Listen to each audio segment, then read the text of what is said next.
Shalom, selamat hari Minggu anak-anak semua. Semoga anak-anak sekolah minggu yang ada di rumah semuanya dalam keadaan sehat dan ceria. Mari kita akan memuji Tuhan, kita bergembira memuji Tuhan dan mendengarkan firman Tuhan. Sebelumnya anak-anak kita berdoa dulu di dalam hati kita masing-masing. Doa dimulai.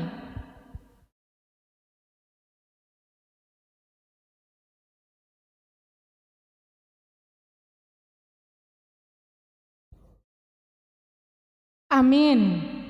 Mari kita puji Tuhan, kita bernyanyi. Hari ini kurasa bahagia. Untuk adik-adik sekolah minggu yang ada di rumah, ayo adik-adik kita bersama-sama menyanyikan Hari Ini Kurasa Bahagia. Ya, Saudara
Dengan nama Allah Bapa dan nama anaknya Tuhan Yesus Kristus dan nama Rohul Kudus yang menjadikan langit dan bumi, marilah kita berdoa.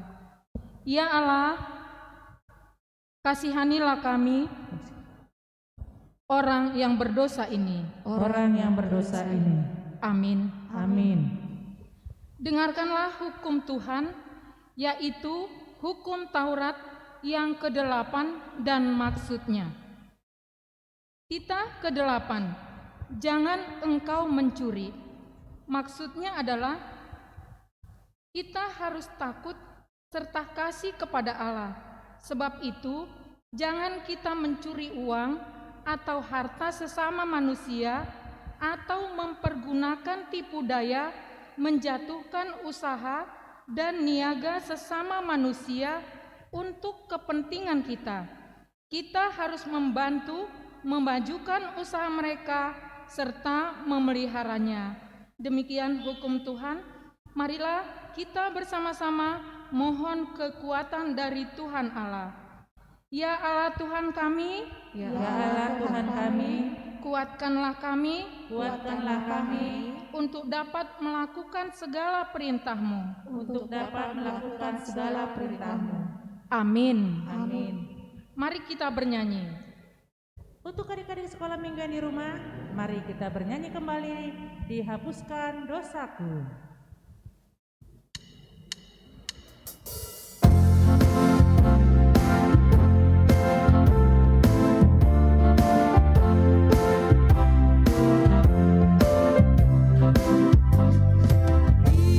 Dihapuskan dosaku hanya oleh darah Yesus.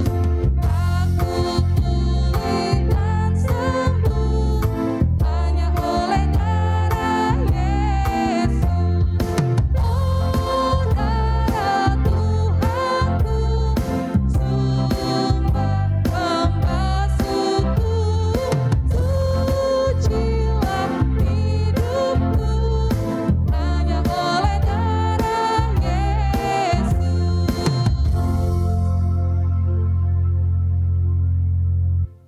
Marilah kita memohon pengampunan dosa kita kepada Tuhan. Dan ampunilah akan kesalahan kami, Dan ampunilah akan kesalahan kami, seperti kami mengampuni Seperti kami mengampuni orang yang bersalah kepada kami. orang yang bersalah kepada kami. Amin. Amin. Firman Tuhan yang ditetapkan untuk hari Minggu ini diambil dari ayat bulanan yang tertulis dalam kitab Roma pasal 3 ayat yang ke-24. Kita membacanya bersama-sama. Dan oleh kasih karunia telah dibenarkan dengan cuma-cuma karena penebusan dalam Kristus Yesus. Demikian firman Tuhan. Berbahagialah orang yang mendengar firman Tuhan serta menyimpan semuanya di dalam hatinya. Amin. Kita bernyanyi. adik-adik sekolah minggu yang ada di rumah, kita bernyanyi kembali, harus berdoa.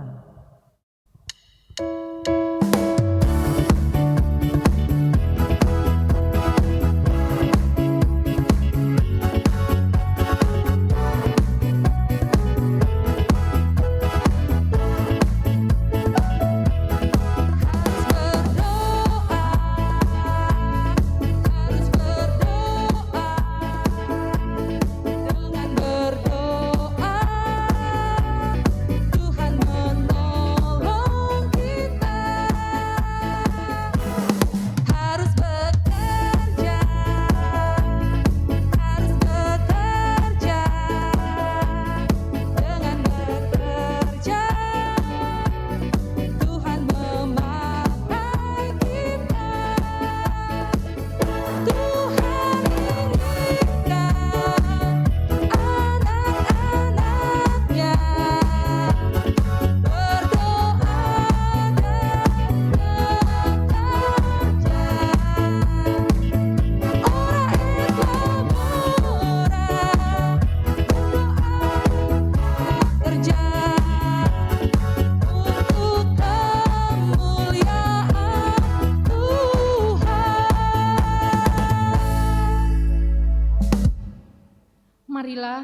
kita mengaku iman kita mengucapkannya bersama-sama.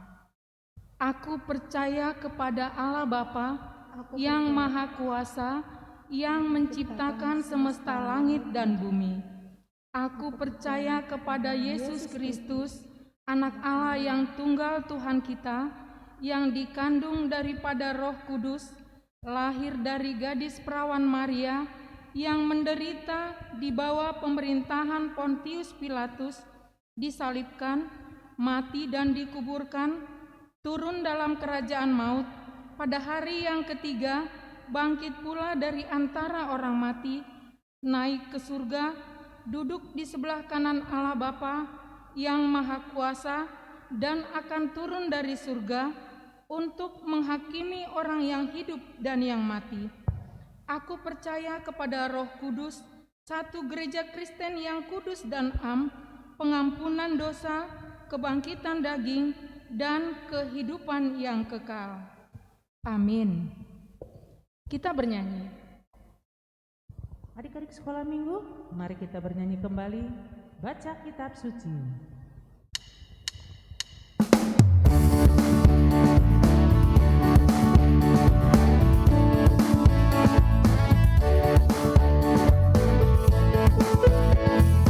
Baca kitab suci, doa tiap hari, doa tiap hari, doa tiap hari. Baca kitab suci, doa tiap hari kalau mau tumbuh. Kalau mau tumbuh, kalau mau tumbuh. Baca kitab suci, doa tiap hari kalau mau tumbuh.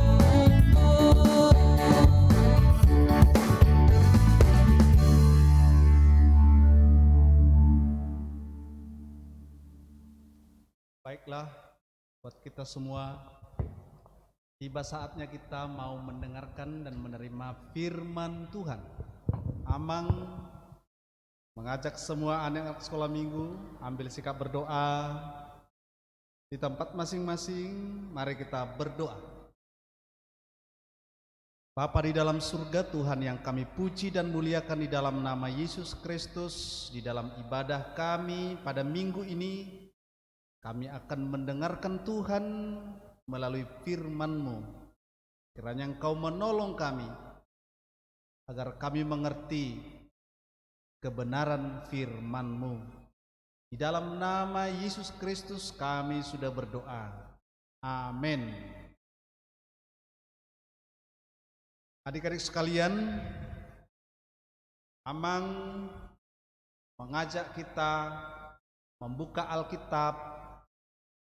Kita mau membaca firman Tuhan terlebih dahulu dari kitab Injil Matius pasal 26, dimulai dari ayat yang ke-57 hingga ayat 68. Matius pasal 26 ayat 57 sampai ayat 68. Amang bacakan firman Tuhan. Sesudah mereka menangkap Yesus, mereka membawanya menghadap Kayafas, imam besar.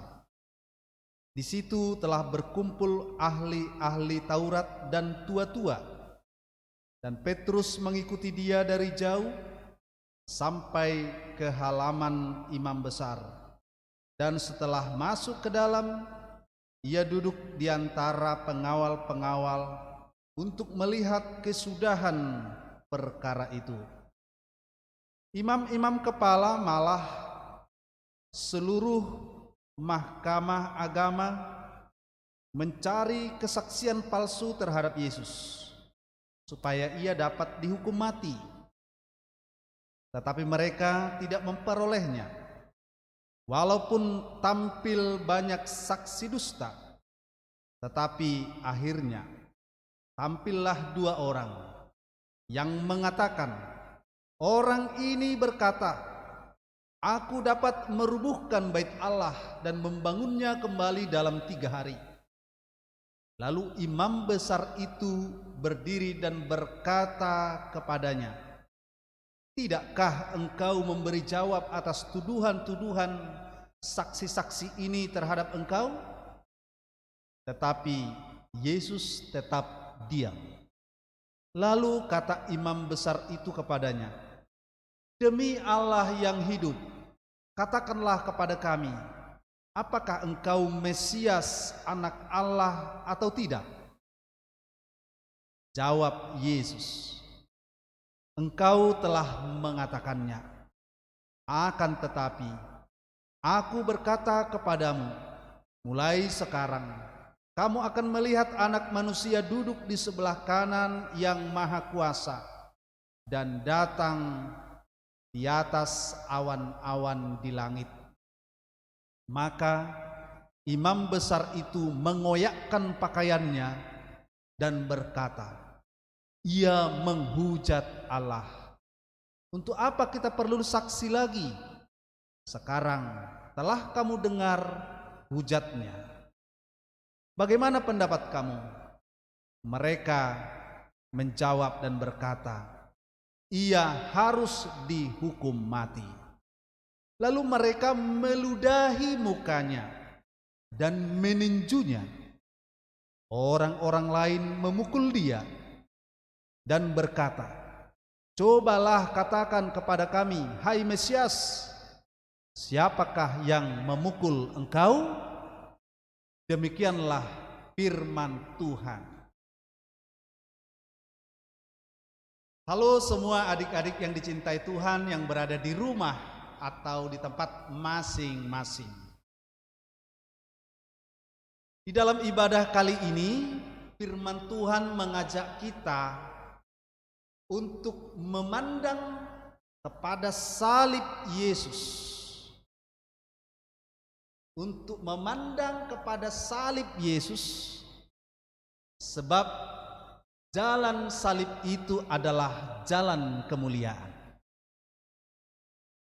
Memandang kepada jalan salib itu adalah memandang sebagai jalan kemuliaan. Kira-kira apa ya artinya ya?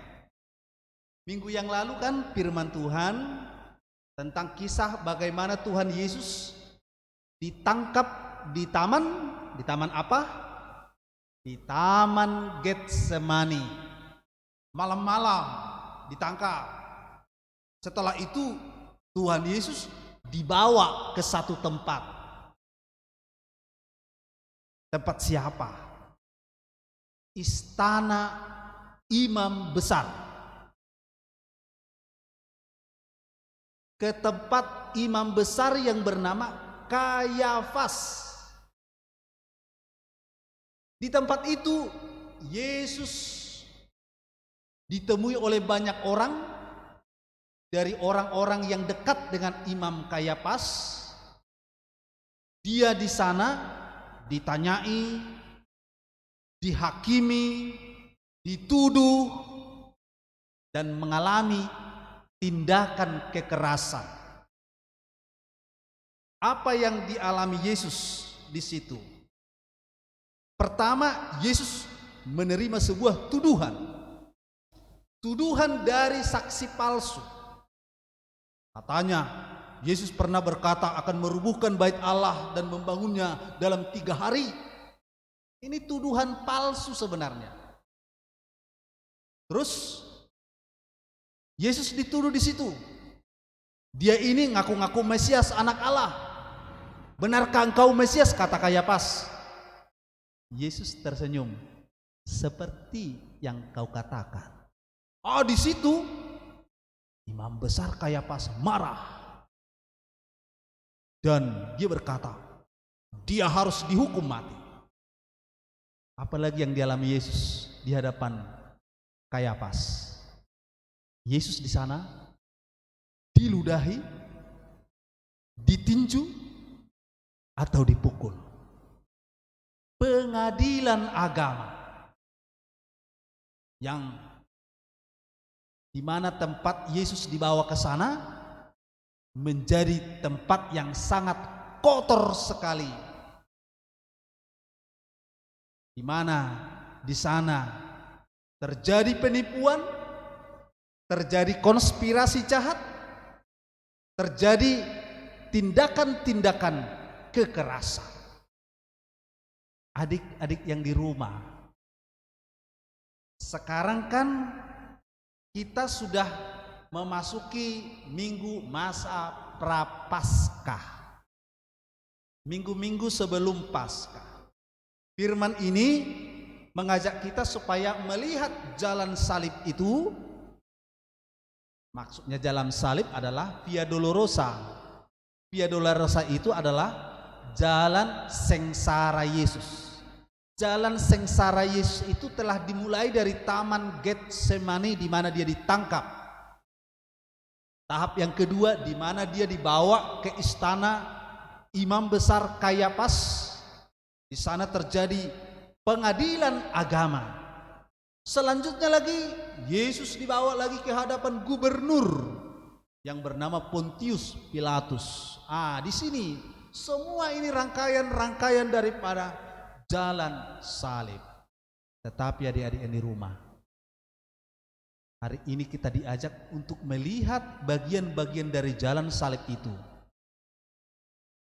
bukan sebagai jalan kehinaan, melainkan jalan salib itu adalah jalan kemuliaan. Di mana itu kita temukan? Di ayat 64. Amangkan bacakan ini, ayat 64. Boleh dibuka di Alkitabnya di rumah. Ayat 64. Demikian firman Tuhan. Ini jawaban Yesus ya. Jawab Yesus, engkau telah mengatakannya, akan tetapi aku berkata kepadamu, mulai sekarang kamu akan melihat Anak Manusia duduk di sebelah kanan Allah yang Maha Kuasa dan datang di atas awan-awan di langit.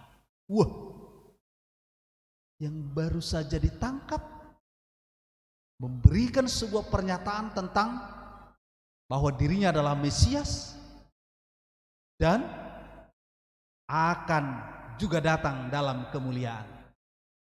Kayafas akan melihat itu, orang banyak akan melihat itu. Jadi, maka jalan salib itu harus kita pandang sebagai jalan kemuliaan. Adik-adik yang di rumah, mengapa ya jalan salib itu sebagai jalan kemuliaan? Mengapa ya Yesus di jalan salib yang ia jalani itu, jalan sengsara itu, diludahi kok tindakan yang dilakukan sebagai tindakan penghinaan itu kok menjadi jalan kemuliaan? Adik-adik yang di rumah,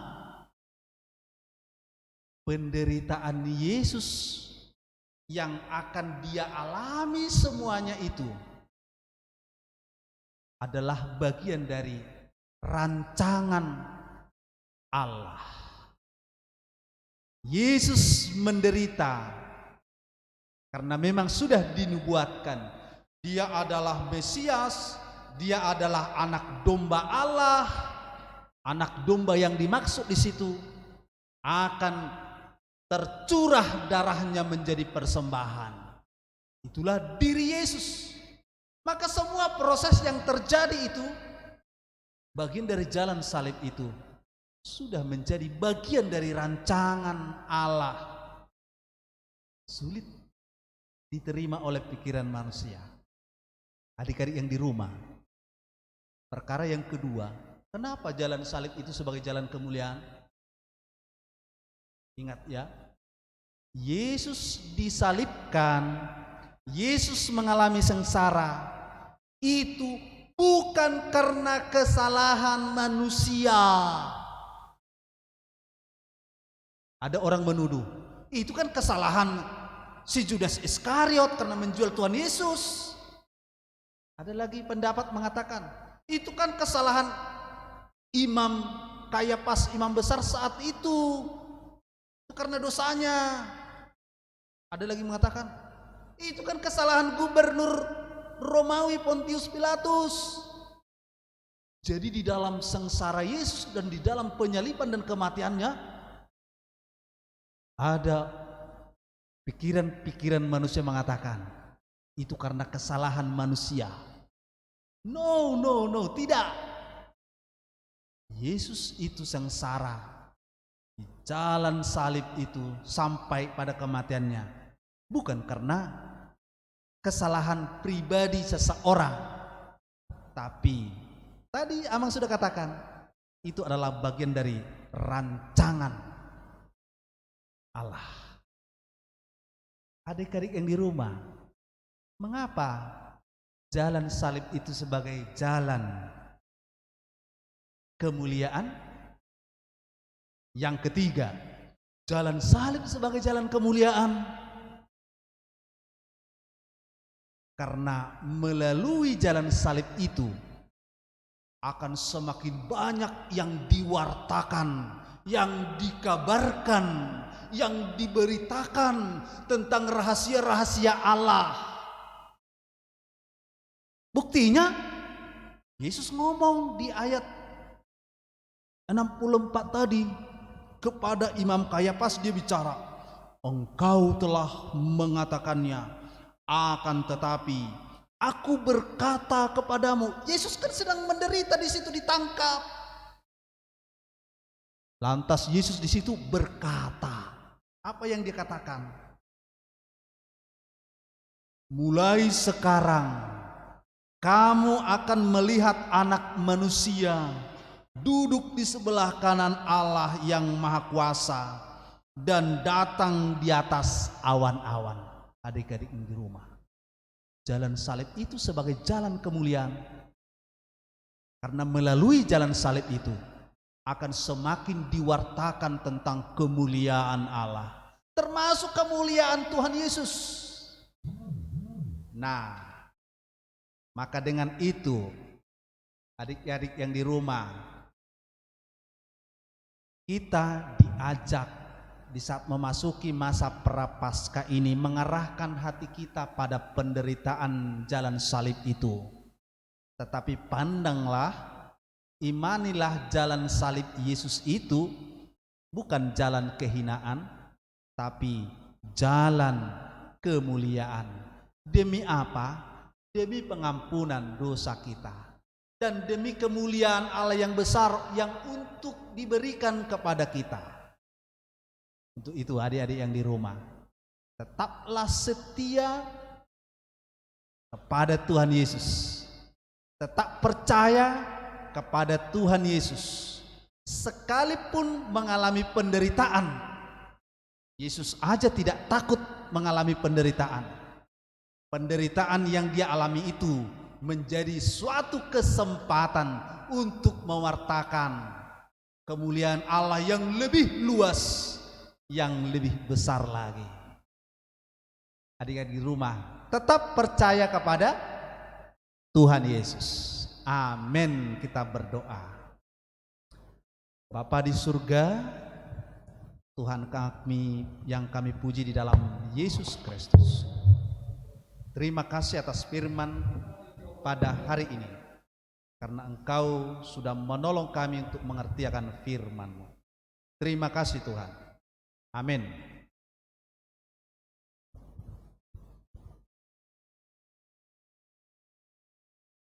Kita bernyanyi sekalian persembahan. Adik-adik sekolah minggu, kita bernyanyi, tapi jangan lupa ya mengumpulkan persembahannya di Son Adong Huban Tuhan.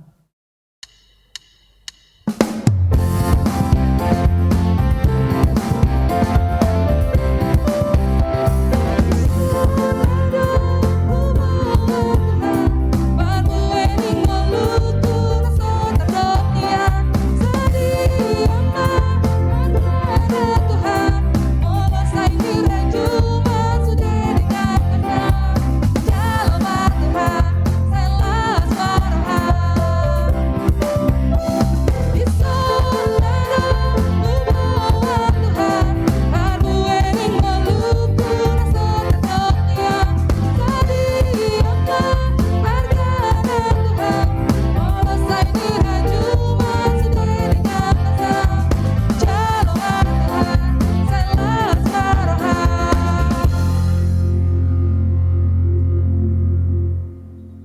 mengundang kita untuk mengambil kembali sikap berdoa.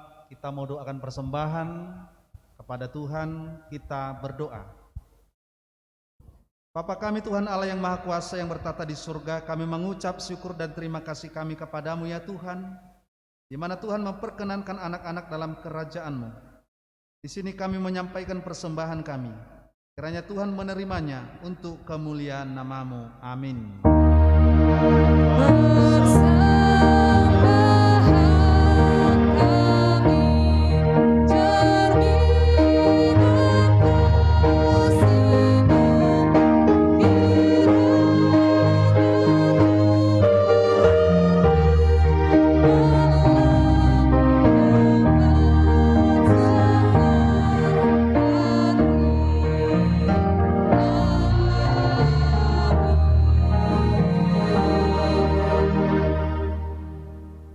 Marilah kita bersama-sama berdoa di dalam doa Bapa kami.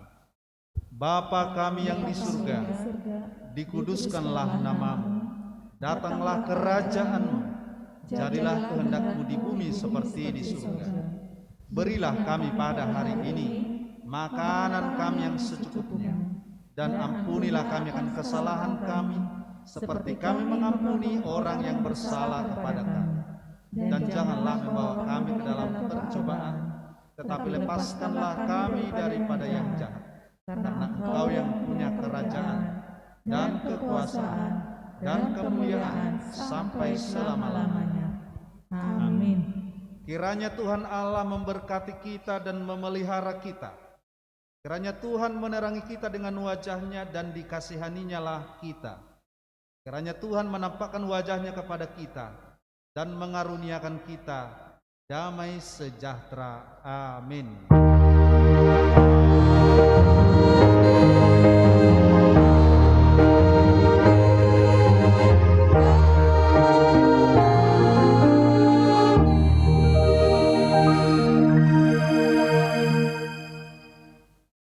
Selamat hari Minggu. Ada pengumuman dari kakak guru sekolah minggu.